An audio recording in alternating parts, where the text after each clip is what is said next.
प्रिय भक्तों, जय मां संतोषी की। भक्तों, आइए आज हम आपको इस चैनल के माध्यम से सुनाने जा रहे हैं मां संतोषी की व्रत कथा, अर्थात शुक्रवार व्रत कथा। और इसके सुनने मात्र से संतोषी माता अपने सभी भक्तों को पूर्ण फल देती हैं, उनके सभी कष्टों का निवारण करती हैं। तो आइए आरंभ करते हैं शुक्रवार व्रत कथा, माता संतोषी की कहानी। एक बुढ़िया थी और उसके 7 पुत्र थे। 6 कमाने वाले थे और एक निकम्मा था। बुढ़िया माँ 6 पुत्रों की रसोई बनाती, भोजन कराती और उसके बाद जो कुछ भी बचता वो 7वें को इकट्ठा करके दे देती थी। परंतु वो 7वां बड़ा ही भोला भाला था, मन में किसी प्रकार का कोई विचार नहीं करता था। एक दिन अपनी बहू से बोला, अपनी पत्नी से बोला, देखो मेरी माता का मुझ पर कितना प्यार है, कितना स्नेह है। वह बोली, क्यों नहीं, सबका झूठा बचा हुआ तुमको जो खिलाती हैं। लड़का बोला, भला ऐसा भी कहीं हो सकता है? मैं जब तक आंखों से न देख लूं मान नहीं सकता। बहू ने हंसकर कहा, तुम देख लोगे तब तो मानोगे। कुछ दिन बाद बड़ा त्योहार आया। घर में 7 प्रकार के भोजन और चूरमा के लड्डू बने। वह जांचने को सिर दर्द का बहाना बनाकर पतला कपड़ा सिर पर ओढ़कर रसोई में ही सो गया और कपड़े में से सब देखता रहा। 6 भाई भोजन करने आए। उसने देखा मां ने उनके लिए सुंदर सुंदर आसन बिछाए हैं, 7 प्रकार की रसोई परोसी है। वह आग्रह करके जिमाती है। वह देखता रहा। 6 भाई भोजन करके उठे। तब माता ने उनकी झूठी थालियों में से लड्डुओं के टुकड़ों को उठाया और एक लड्डू बनाया। झूठन साफ करके बुढ़िया मां ने पुकारा, उठो बेटा, 6 भाई भोजन करके चले गए हैं, अब तू ही बाकी है, उठना, कब खाएगा? वह कहने लगा, मां मुझे भोजन नहीं करना, मैं परदेश जा रहा हूं। मां ने कहा, कल का जाता हो आज ही जा। मैं बोला, हां हां आज ही जा रहा हूं। और यह कहकर वह घर से निकल गया। चलते समय बहू की याद आई। वह गौशाला में कंडे थाप रही थी, वहीं जाकर उसने बोला। वह बोला, मेरे पास कुछ नहीं है, यह अंगूठी है, सो इसे ही ले लो और अपनी कुछ निशानी मुझे दे दो। वह बोली, मेरे पास क्या है, यह गोबर भरा हाथ है। यह कहकर उसकी पीठ में गोबर के हाथ की छाप मार दी और वह चल दिया। चलते चलते दूर देश में जा पहुंचा।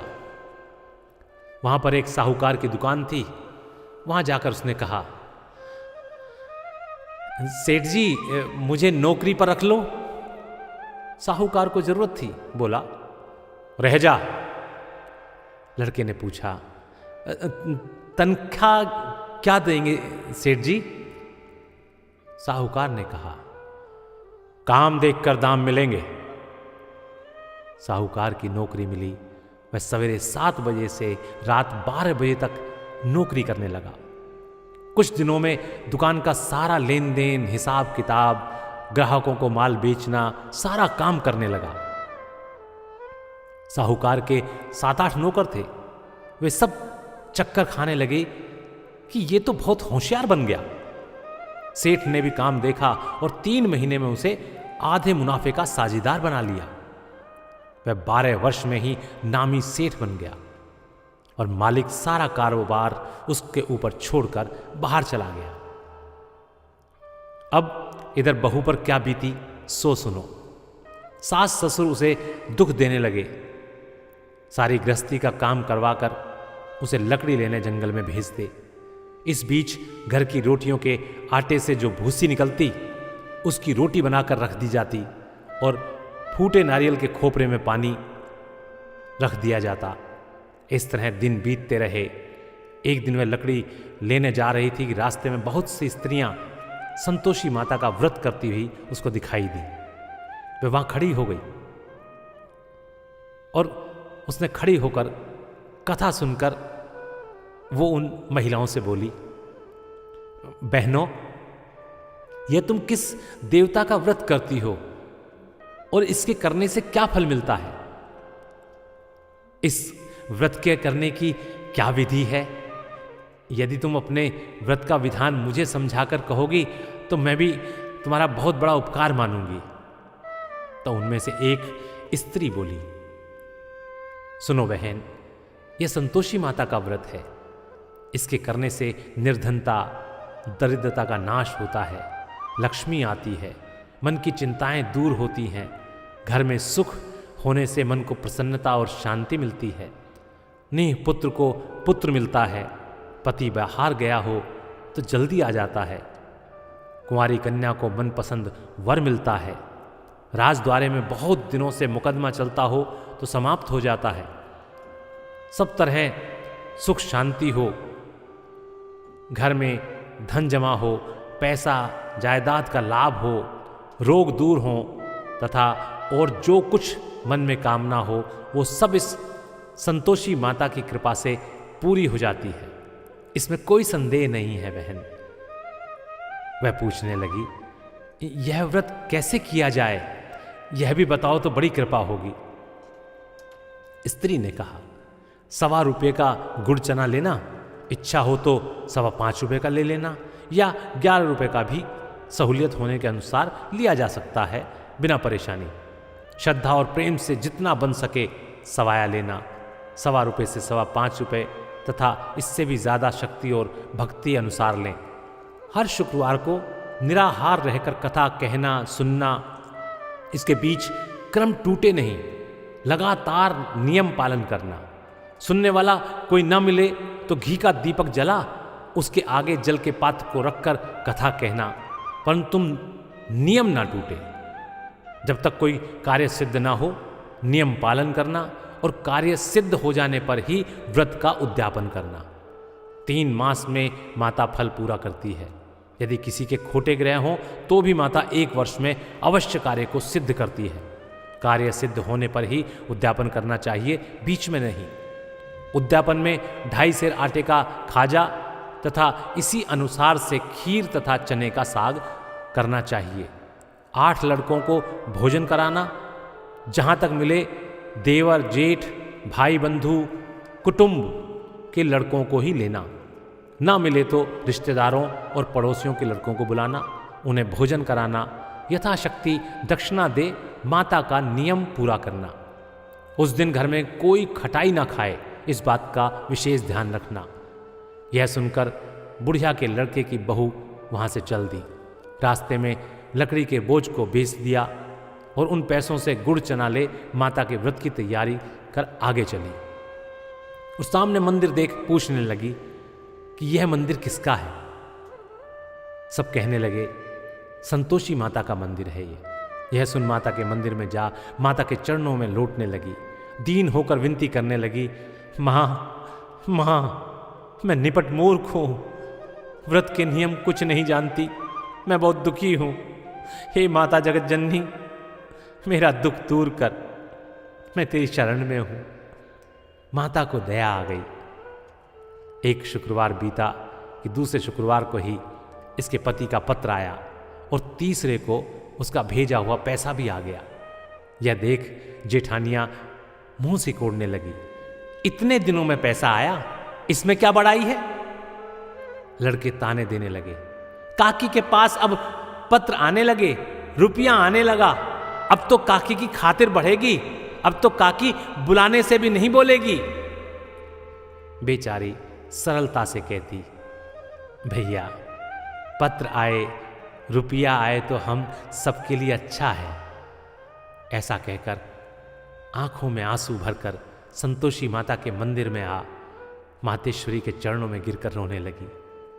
मां, मैंने तुझसे पैसा नहीं मांगा, मुझे पैसे से क्या काम है, मुझे तो अपने सुहाग से काम है माता। मैं तो अपने स्वामी के दर्शन और उनकी सेवा मांगती हूं, मुझे तो वही दे दो माता। तब माता ने प्रसन्न होकर कहा, जा बेटी, तेरा स्वामी आएगा। यह सुन खुशी से बाहुली होकर घर में जाकर घर का सारा काम करने लगी। अब संतोषी मां विचार करने लगी, इस भोली पुत्री से मैंने कह दिया कि तेरा पति आएगा, पर आएगा कहां से? वह तो स्वप्न में भी इसे याद नहीं करता। उसे याद दिलाने मुझे स्वयं जाना पड़ेगा। इस तरह माता बुढ़िया के बेटे के स्वप्न में प्रकट हो कहने लगी, बेटे सोता है या जागता है? वह बोला, माता सोता भी हूं, जागता भी हूं, बीच में ही हूं, कहो क्या आज्ञा है? मां कहने लगी, तेरे घर बार कुछ है या नहीं? वह बोला, मेरे सब कुछ है माता, मां बाप, भाई बहन, बहू, क्या कमी है? मां बोली, भोले पुत्र, तेरी पत्नी बहुत कष्ट उठा रही है, मां बाप उसे दुख दे रहे हैं, वह तेरे लिए तरस रही है, तू उसकी सुध ले। वह बोला, हां माता, यह तो मुझे मालूम है, परंतु मैं जाऊं तो जाऊं कैसे? परदेश की बात है, लेन देन का कोई हिसाब नहीं, कोई जाने का रास्ता नजर नहीं आता, कैसे चला जाऊं? मां कहने लगी, मेरी बात मान, सवेरे नहा धोकर संतोषी माता का नाम ले, घी का दीपक जला, दंडवत कर दुकान पर जा बैठना। देखते देखते तेरा लेन देन सब चुकता हो जाएगा, जमा माल बिक जाएगा, सांझ होते होते धन का ढेर लग जाएगा। जब सवेरे बहुत जल्दी उठ उसने लोगों से अपने सपने की बात कही तो वे सब उसकी बात अनसुनी कर हंसी उड़ाने लगे। कहीं सपने में भी सच होता है? एक बूढ़ा बोला, देख भैया, मेरी बात मान, इस प्रकार सच झूठ करने के बदले देवी ने जैसा कहा है वैसा ही करने में तेरा क्या जाता है? वह बूढ़े की बात मान, स्नान कर, संतोषी मां को दंडवत कर घी का दीपक जला, दुकान पर जा बैठा। थोड़ी देर में वह क्या देखता है कि देने वाले रुपया लाए, लेने वाले हिसाब लेने लगे, कोठे से भरे सामानों के खरीदार नगद दाम में सौदा करने लगे। शाम तक धन का ढेर लग गया। माता का चमत्कार देख प्रसन्न हो मन में माता का नाम ले घर ले जाने के लिए गहना कपड़ा खरीदने लगा। वहां के काम से निपटकर वह घर को रवाना हुआ। इधर बहू बेचारी जंगल में लकड़ी लेने जाती है। लौटते वक्त मां का मंदिर सामने दिखाई देता है। मंदिर पर विश्राम करती है। वह तो उसका रोजाना रुकने का स्थान था। दूर से धूल उड़ती देख वह माता से पूछती है, हे माता, यह धूल कैसी उड़ रही है? माता कहती है, हे पुत्री, तेरा पति आ रहा है। अब तू ऐसा कर, लकड़ियों के 3 बोझ बना ला। एक नदी किनारे रख, दूसरा मेरे मंदिर पर और तीसरा अपने सिर पर रख। तेरे पति को लकड़ी का गट्ठर देखकर मोह पैदा होगा। वह वहां रुकेगा, नाश्ता पानी बना खाकर मां से मिलने जाएगा। तब तू लकड़ियों का बोझ उठाकर घर जाना और बीच चौक में गट्ठा डालकर 3 आवाजें जोर से लगाना। लो सासू जी, लकड़ी का गट्ठा लो, भूसे की रोटी दो, नारियल के खोपरे में पानी दो। आज कौन मेहमान आया है? मां की बात सुन, बहुत अच्छा माता, ऐसा कहकर प्रसन्न हो लकड़ियों के 3 गट्ठर ले आई। एक नदी पर, एक माता के मंदिर पर रखा। इतने में ही एक मुसाफिर आ पहुंचा। सूखी लकड़ी देख उसकी इच्छा हुई कि अब यहीं विश्राम करे और भोजन बना खाकर गांव जाए। इस प्रकार भोजन बना विश्राम कर वह गांव को गया, सबसे प्रेम से मिला। उसी समय बहू सिर पर लकड़ी का गट्ठा लिए आती है। लकड़ी का भारी बोझ आंगन में डालकर जोर से 3 आवाजें लगाती है। लो सासू जी, लकड़ी का गट्ठा लो, भूसी की रोटी दो, नारियल के खोपरे में पानी दो। आज कौन मेहमान आया है सासू जी? यह सुनकर सास बाहर आ अपने दिए हुए कष्टों को भुलाने हेतु कहती है, अरे बहू, ऐसा क्यों कहती है?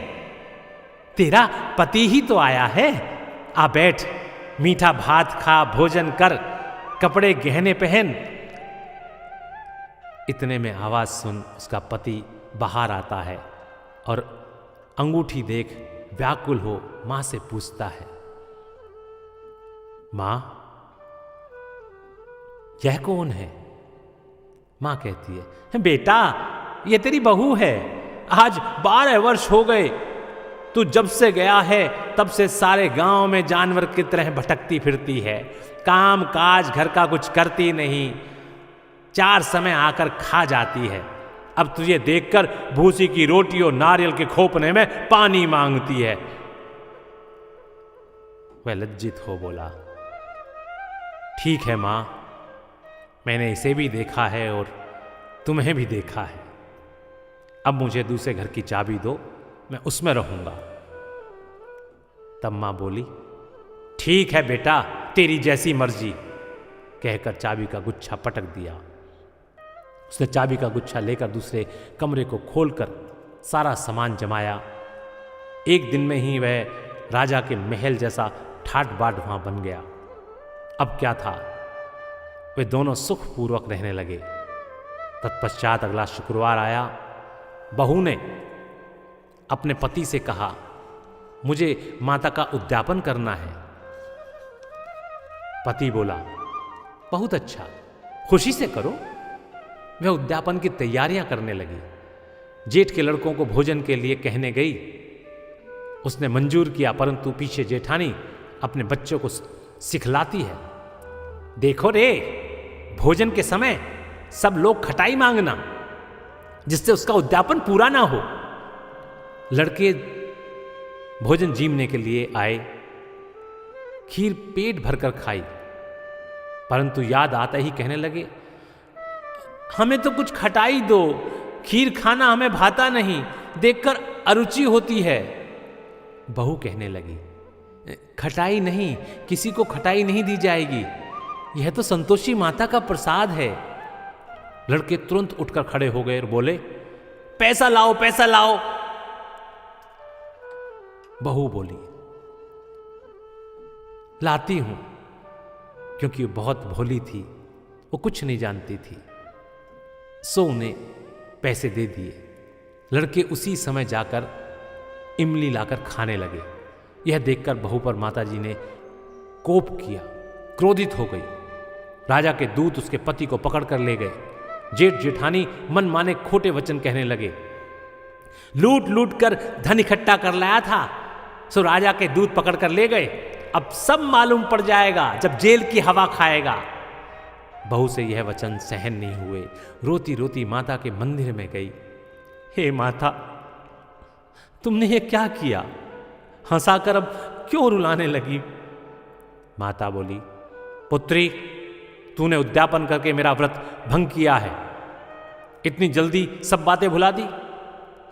वह कहने लगी, माता, भूली तो नहीं हूं, न कुछ अपराध किया है, मुझे तो लड़कों ने भूल में डाल दिया, मैंने भूल से उन्हें पैसे दे दिए, मुझे क्षमा कर दो माँ, मुझे क्षमा कर दो।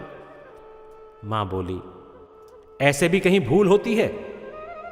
वह बोली, माँ मुझे माफ कर दो, मैं फिर तुम्हारा उद्यापन करूंगी। माँ बोली, अब भूल मत करना। वह बोली, अब न होगी माँ मुझसे कोई भूल, अब बतलाओ वह कैसे आएंगे? माँ बोली, जा पुत्री, तेरा पति तुझे रास्ते में ही आता मिलेगा। वह घर को चली, राह में पति आता मिला। उसने पूछा, कहाँ गए थे तुम हैं? तब वो कहने लगा, इतना धन कमाया है, उसका टैक्स राजा ने मांगा था, वह भरने गया था। वह प्रसन्न होकर बोली, भला हुआ, अब घर चलो। कुछ दिन बाद फिर शुक्रवार आया। वह बोली, मुझे माता का उद्यापन करना है। पति ने कहा, करो। वह फिर जेठ के लड़कों से भोजन को कहने लगी। जेठानी ने तो एक दो बातें सुनाई और लड़कों को सिखा दिया कि तुम पहले ही खटाई मांगना। लड़के कहने लगे, हमें खीर खाना नहीं भाता, जी बिगड़ता है, कुछ खटाई खाने को देना। वह बोली, खटाई खाने को तो नहीं मिलेगी, खाना हो तो खाओ, नहीं तो जाओ। वह ब्राह्मणों के लड़के ला भोजन कराने लगी। यथाशक्ति दक्षिणा की जगह एक एक फल उन्हें दिया। इससे संतोषी माता प्रसन्न हुई। माता की कृपा होते ही 9वें मास उसको चंद्रमा के समान सुंदर पुत्र प्राप्त हुआ। पुत्र को लेकर प्रतिदिन माता जी के मंदिर में जाने लगी। माँ ने सोचा कि यह रोज आती है, आज क्यों ना मैं ही इसके घर चलूं, इसका आसरा देखूं तो सही वो कैसा है। यह विचार कर माता ने भयानक रूप बनाया। गुड़ और चने से सना मुख, ऊपर सूंड के समान होठ, उस पर मक्खियां भिनभिना रही थी। दहलीज में पांव रखते ही उसकी सास चिल्लाई, देखो रे, कोई चुड़ैल डायन चली आ रही है, लड़कों इसे भगाओ, नहीं तो किसी को खा जाएगी। लड़के डरने लगे और चिल्लाकर खिड़की बंद करने लगे। बहू रोशनदान में से देख रही थी। प्रसन्नता से पगली होकर चिल्लाने लगी, आज मेरी माता जी मेरे घर आई हैं, आज मेरी माता मेरे घर आई है। यह कहकर बच्चे को दूध पिलाने से हटाती है। इतने में सास का क्रोध फूट पड़ा। बोली, इसे देखकर कैसी उतावली हुई है जो बच्चे को पटक दिया। इतने में माँ के प्रताप से जहां देखो वहीं लड़के ही लड़के नजर आने लगे। वह बोली, माँ जी, मैं जिनका व्रत करती हूं ये वही संतोषी माता हैं। इतना कह झट से सारे घर के किवाड़ खोल देती है। सबने माता के चरण पकड़ लिए और विनती कर कहने लगे, हे माता, हम मूर्ख हैं, हम अज्ञानी हैं, पापी हैं, आपके व्रत की विधि हम नहीं जानते, आपका व्रत भंग कर हमने बहुत बड़ा अपराध किया है। हे माता, आप हमारा अपराध क्षमा करो, हमारा अपराध क्षमा करो। इस प्रकार बारंबार अनुनय विनय को सुनकर माता प्रसन्न हो गई। माता ने बहू को जैसा फल दिया वैसा सबको दे। जो पढ़े उसका मनोरथ पूर्ण हो, जो सुने उसकी सभी मनोकामना पूर्ण हो। बोले संतोषी माता की जय। प्रिय भक्तों, इस प्रकार यहाँ पर शुक्रवार व्रत कथा समाप्त होती है। नमस्कार।